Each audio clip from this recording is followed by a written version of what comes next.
Françoise Hardy a eu plusieurs hommes de sa vie.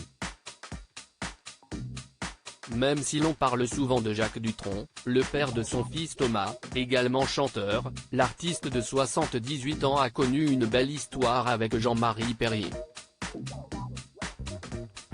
Le photographe et fils d'Henri Salvador a partagé 4 ans de la vie de François Hardy à l'époque. S'ils se sont donné toutes les chances pour arriver à faire perdurer leur amour, le destin a fini par les séparer. Le dernier numéro du magazine Les Inrecuptibles a dévoilé le contenu d'une lettre de Françoise Hardy adressée à Clara Luciani, l'une de ses fans. L'interprète de Tous les garçons et les filles évoque leur première rencontre, la vie d'artiste, ses avantages et ses inconvénients. L'un d'eux concerne l'équilibre entre la passion pour la musique et la vie privée quasi impossible à obtenir, comme elle l'a elle-même vécu avec Jean-Marie Perrier. Ce manque de justesse l'a conduite à être l'une des plus malheureuses dans son couple.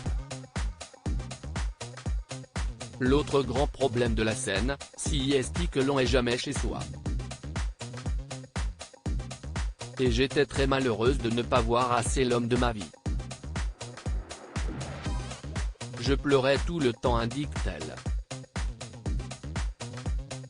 Alors quand son manager lui a appris qu'elle allait devoir se consacrer davantage aux enregistrements avec l'accumulation des contrats, elle savait qu'il n'y avait pas d'autre issue que la rupture avec Jean-Marie Perrier. Sa peine après des déceptions amoureuses, Françoise Hardy l'exprimait par le biais de la musique. Elle en parlait à Paris Match l'année dernière. J'exprimais là ma frustration d'être en permanence séparée de Jean-Marie. Nos activités professionnelles respectives nous obligeaient à voyager tout le temps, et il me semble que je n'aille pas arrêter de pleurer pendant les 4 ans de notre relation.